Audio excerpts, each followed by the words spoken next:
I've been trying all day to do the Daf Yomi. Finally, let's try to figure this out. We're talking about grasshoppers here, and which grasshoppers are kosher. So we have here the question: which type of grasshopper is the isle grasshopper, which is like compared to a deer?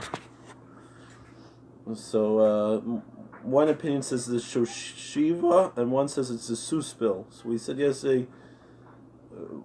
The shushiva has a long head, and the susbil, its wings don't cover its whole body. And it seems that both of those are signs of non-kosher grasshoppers. So we're up to where it says Amarav. So the shushiva has a long head, and the susbil, the wings don't cover the whole body. So Rav Chia bar Ami Mishmeida Ula Amar. Rav Chia bar Ami said in the name of Abba,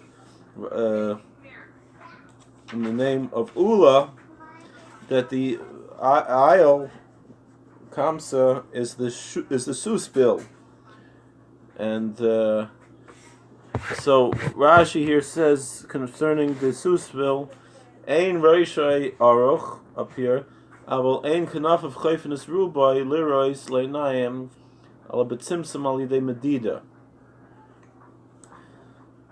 So, two things for kosher grasshoppers. One is that it shouldn't have a long head, and one is that the wings should cover most of the body. So here, the susbil does not have a long head, so that's a sign it should be kosher. But in order to get the wings to cover the body, you have to stretch the wings out a little bit, and then it'll cover the body. So So everybody agrees that grasshoppers with long heads are not kosher. So the question is, if the wings only cover the whole body if you stretch it out, does that count for the wings covering the whole body or not? And that's what they're arguing. Mar Savar Rubai called the Huba Inan, Mar Savar Rubai the Minika ben Inan. So Rabbi Yossi ben Yezer, who holds that it's kosher, says that as long as there's some way for the wings to cover the whole body, the wings are big enough to cover the whole body, you just have to stretch them out, then it's kosher, and the ones who disagree with him say that no, it has to be recognizable when you look at it. A normal grasshopper, that's when it's not kosher. I've never eaten grasshoppers, but I hear that they taste quite good roasted. I remember I met Bert I. Gordon, a filmmaker, and he made a movie with Peter Graves. You also met him. And he made a movie with Peter Graves called Beginning of the End about giant grasshoppers, and he said some years later he was visiting, I believe it was Japan. His daughter lived in Japan, and they fed him grasshoppers, and he said it's interesting that he might be eating a relative of one of his former movie stars. So, weiter, we said that the grasshoppers were dachan, meaning that they're kosher to eat, tahor, clean. The Mishnah continues, or the Brisa rather. Brisa says that the liquids from when they butcher up the animals in the Beis Hamikdash, in the temple, that they are dachan, they are pure. So my dachan, what does it mean they're pure? Please be careful. What are you doing? So Rav Amar dachan mamish. What are you doing? One opinion is that they can never become tamei because they're in the Beis Hamikdash. Ushmul Amar dachan latamei acheren aval tumas atz v'yesh behem. But Shmuel holds no. It means that they are not liquids that could impart tumah on other things, because in order for food to become susceptible to tumah, it needs to become wet with a certain type of liquid that's officially considered halachically a liquid. It has to be done with intent, but the liquid itself can also become tamei. Could it make others tamei? That's the question. So Rav holds they can never become tamei, and Shmuel holds that they are not considered proper liquids to make other things susceptible to tumah, to be hechsher tumah, but they themselves can become tamei. So Rav Amar Dochen Mamish Kesavar Tumas Mashkin Darabanan. So Rav holds they cannot become tamei because liquids only become tamei, only become impure from a rabbinical law. And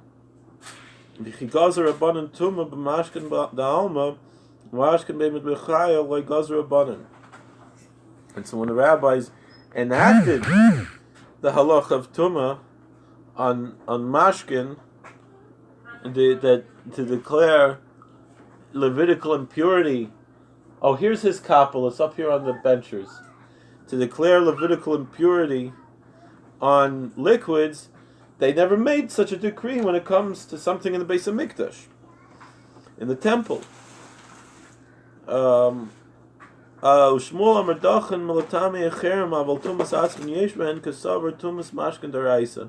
But when Shmuel holds that, although they are not a mashke, they're not a liquid that can cause other things to be susceptible to Levitical impurity, but they themselves can become impure because Shmuel holds that it's a biblical law, or at least according to Yosef ben Yezer, Ishreda, that it's a halacha, that it's a law from a biblical origin that liquids can become tamei. L'tamei acherim darbanan. But the halacha of them being able to impart tumah to other things.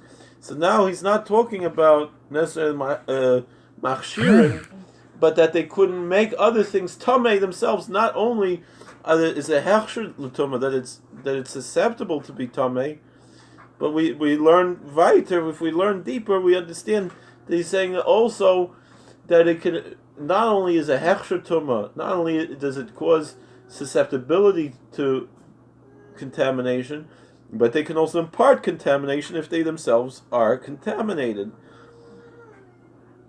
And but that law of contaminating others, that a liquid can cause a solid food, for example, to be contaminated with tumah, that is a rabbinical law.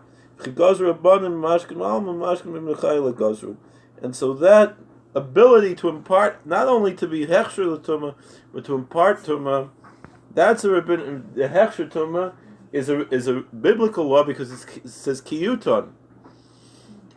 So obviously, if he's holding that it's not an issue of that it's not the rabbanon, it's not an issue of machshirin, but rather it's an issue. It's not that it's making susceptibility to Levitical impurity, but rather that it's actually imparting tumah, that's actually matama, that's actually bringing tumah onto the other thing.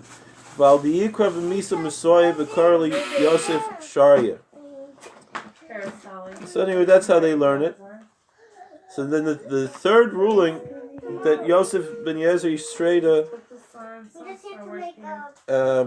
made was that he declared anyone who touches a corpse is Levitically impure, and they called him Yosef the permissive. So the Gemara has a big question with this. This is very difficult to understand. Yosef Asar Maboyle. If he's declaring that you're touching something, you're becoming tamei, he should be called Yosef the strict, the one who forbids, not the forbidding one, not the permissive one. Not only that, but this whole thing doesn't make sense. Furthermore, Daraisahi, it's a biblical law that if you touch a corpse, you're tamei. Do we even have to tell you? It's written in the book of Numbers, chapter 19, verse 16.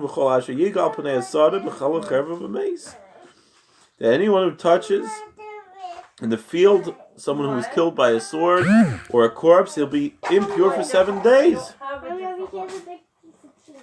No, that's pizza, and you have to put it in the microwave. You can't just eat that cold. The other freezer isn't that cold and it's fully cooked, so those you can eat cold. But one you have to heat up. this one you gotta heat up. It's too hard. Okay, baby. So the rice of the ikr of tamei. The ikr of the ikr of tar. Okay. Also inhu v'gazer fil the ikr of the ikr of also inhu v'ukman adaraisa. You don't like the crayons? You do. So When you play with it? No, you can. It's better if you put a plate, but you don't have to. So what he's saying is like this: biblical law is if you touch a corpse, you're tamei. What if the guy who touched the corpse touches another guy? So then he should also be tamei. Just press the number 1. So that's a rabbinical law. So Yosef ben Yezer Ishreda, he said no. We'll go back to just the biblical law and forget about this rabbinical law. Only the one who actually touches the corpse is tamei, and not someone who touched someone who touched the corpse. The ikr nami the raisahu. Gemara said that doesn't make sense, because I know, honey, but I'm trying to find you another shirt. it's a biblical law that if you touch someone who touched the corpse, you're also tamei. Dichsiv chalasha yiga boy hatamei yitma. All in the book in the same chapter 19 in Numbers, verse 22, it says whoever touches the one who's impure will also become impure himself. You're gonna help me put it back. Okay? So how could he say he's pure if it's a biblical law? He can't override a biblical law. This Gemara says it's like this: Amru Rabbanan kamei the Rav Mishmei the Marzut Shebrei the Rav Nachman the Amar Mishmei the Rav Nachman the Rais of the Yikra the Yikra of the Chiburin Tumas Shiva Shaloi b'Chiburin Tumas Erev. Please. It's too big, but it's just gems. So it gets a little strict. Just hold on. It gets a little complicated, but we can understand this. We're intelligent people here. I don't have another top for you. Your other The rabbi said in front of Rava, who said the name of Marzutra, the son of Rav Nachman, who said the name of Rav Nachman, that the biblical law, that if you touch someone who touched a corpse is like this. If one person is touching a corpse, and while he's touching the corpse, the next person touches him, then he's tamei, just like he touched the corpse 7 days. If he touches the person first touched the corpse and he stopped touching the corpse, and now another guy comes and touches him, he's only tamei that for 1 day, and then he can go to the mikveh. He doesn't have to go through the whole 7-day thing, the paraduma, the red heifer, and all of that. Also, in the Gazer, filu shaloi b'chiburin tumas shiva, also yihu v'ikman adaraisa. I know, but you gotta go. So the sages said no. Even if you're a sheni latuma, if you touch someone while they're not, who touched a corpse previously within the last 7 days, and then you touch them, you could go to the mikveh the next day. That night you could go to the mikveh, but the rabbi said no, you have to wait 7 days. So then Yosef ben Yezer said no, go back to the original way. It's only 1 day of tumah and not 7 days of tumah for the secondary tumah. But the initial tumah is of course still. So the Gemara asks, Deraisa Maihi, what are we saying in the biblical law? Where do we derive, biblically speaking, that someone who touches, that there's a difference between the level of tumah of the one who touched the corpse and the one who subsequently touches that person after he touches the corpse? Where do we find biblical source for this idea?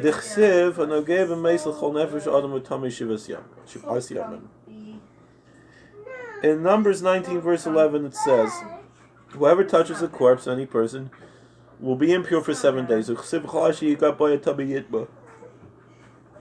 says whoever touches him will be impure. And that says that the one who touches, Honey, I don't have another top. the one who's impure will be impure until night. I'm trying to find one, and I think they're all in the So okay, treasure. so Why don't you just how do we put understand all that this? stuff comes out of Kam the b'chiburin, kan shelo b'chiburin. That when it says whoever touches the one who touches the corpse is tamei, it would seem to indicate that he's tamei just like the first one is tamei. So that case is where we're talking about somebody who touches the person who's touching the corpse while he's still touching the corpse. The next verse says, and anyone who touches him will be impure until the evening. That means the one who touched him while he's not, after he touched the corpse, he's not touching the corpse now, and so his tumah is on a lower level than the first one. Amar lahu Rava. So Rava said like this: Sally, honey. Lav amina lechu leitislu bei buke srike kraf Nachman.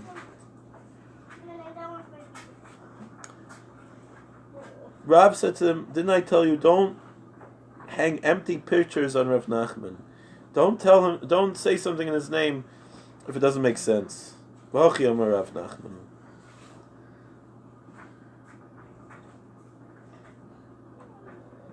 What we're saying here is that this whole discussion is not what Yosef ben Yezer is talking about. Because this is where Rav Nachman really said, Sveik tumah b'rishus harabim hiter lohem.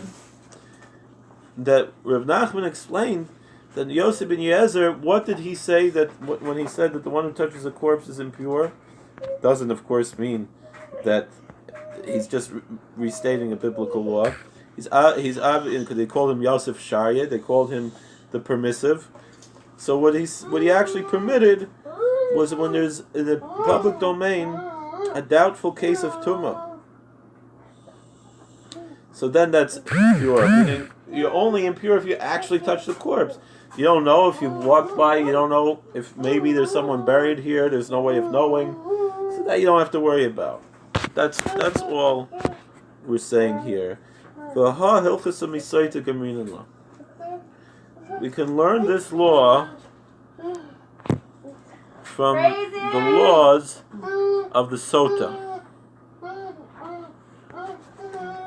A woman whose husband was jealous of her, and he told her, "Don't be alone with such and such man," and then she was. And so it's a doubtful case. We don't know what happened, and so she goes through this whole process. The Bible explains. So it says like this: "Masoit rishus hayachid aftuma rishus hayachid." So since there's a term of tumah, even though it's talking about something else, with the sota, and the whole question of the doubt is in a private domain, because she was alone with the guy. So too, this tumah that is a doubtful case, a suffix, because the whole story of the sota is a suffix, is a doubt. So too, tumah that's a doubt, the tumah's mace only exists rishus hayachid in a private domain, but in the public domain there can only be vadai tumah and not suffix tumah. There can only be Levitical impurity that we know for sure about, and not Levitical impurity that is a doubtful case. Ha amar Rabbi Yechon halacha b'maran kain asiyu v'arei ayruye.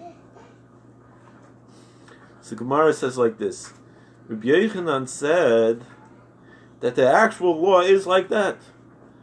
That a case of doubtful Levitical impurity in a public domain is pure, because it's a doubt.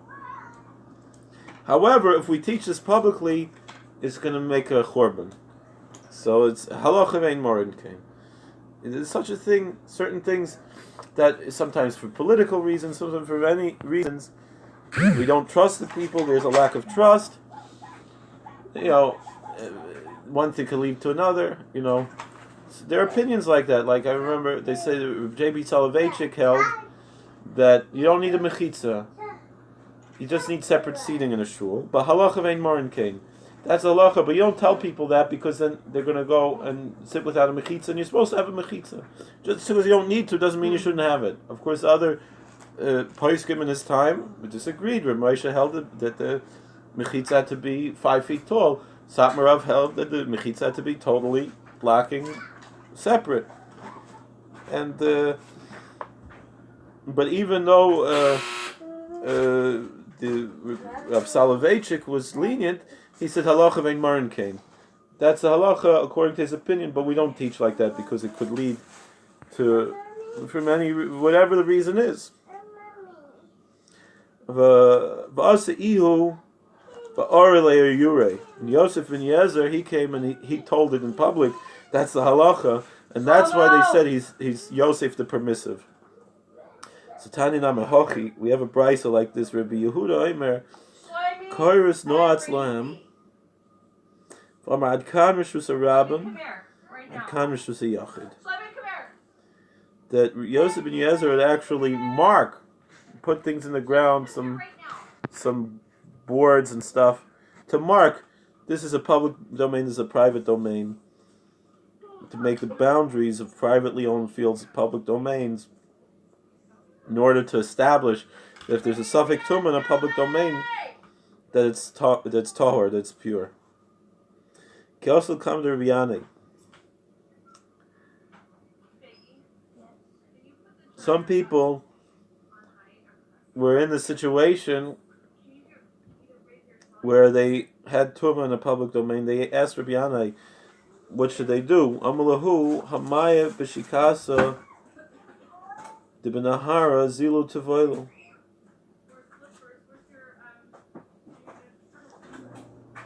So he said, there's a river over there, and it's deep enough you could go toivel. Go to the mikveh in the river.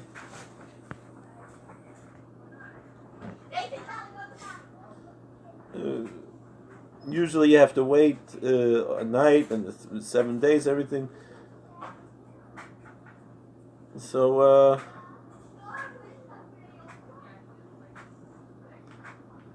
so on one hand he's a little lenient, but on the other hand he's strict. He's saying you should go toivel.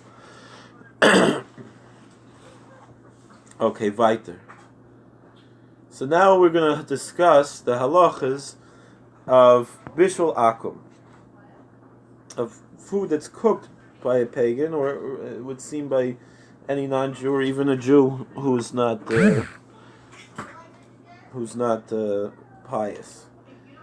Manahanli mili. Where do we get this idea that you can't eat a food that was cooked by a pagan, but you are allowed to derive benefit from it? And and is it in the Bible? Amar B'Chia Bar Abba, Amar B'Yochanan, Amar Kra Oichel B'Kesef Tashbireni V'Chalti Umayim B'Kesef Titanli V'Shisisi. We have in Deuteronomy chapter 2 verse 28 that there was a request when the Israelites were passing through the Amorite land. They sent a message to Sichon, the king of the Amorites, and he says, please give me food for money and I'll eat, and you give me water for money I'll drink.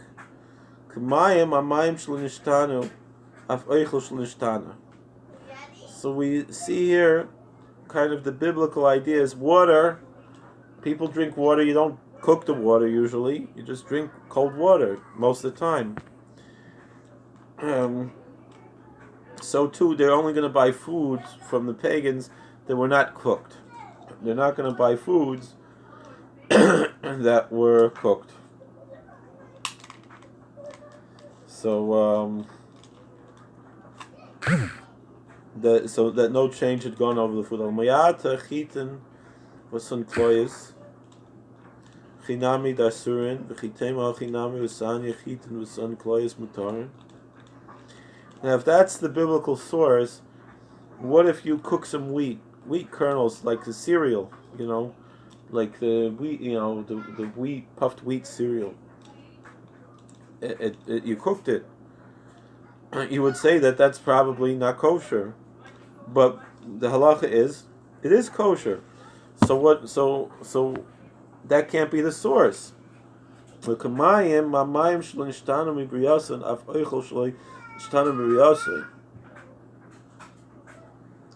he said no, because water, it doesn't change from the form it was created. Even if you cook it, it's still water. So too, if you have food that was cooked, It wasn't transformed to something totally different. It was just cooked the way it is, like a kernel of wheat that you just puff it up, whatever. But it's the same kernel of wheat.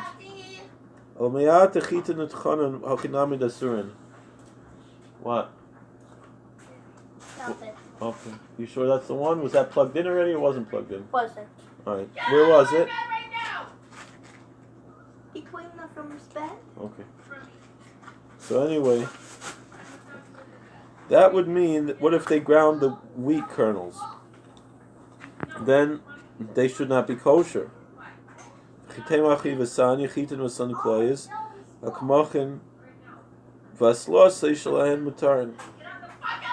If you took wheat kernels and you parched them, or you take the parched wheat kernels, or the flour and the fine flour, you're allowed to buy flour from a pagan. So l'kamayim, ma'im shel nishtanu v'yosan al yedei ha'or, af oichel shel nishtanu mivrosei al yedei ha'or. So then we say no. If we just say something that wasn't changed by fire, the water wasn't changed by fire, so to food that wasn't changed by fire. So midi or ksiv. Where do you get the idea of fire? Does it write anything that's about fire? Al midrabanan across machtab alma. So we're on the next daf, and we say at the end, no, it's not a biblical law. It's only a rabbinical law, bishalakum. And the biblical ideas are only hints, or only something, sometimes when the rabbis made a law, they would make it similar to some biblical law, or find some biblical verse to support what they're saying, but it doesn't mean that it's an actual biblical law. It's actually a rabbinical law. Thank you for watching. Please like, share, and subscribe, comment, and all the best. Take care.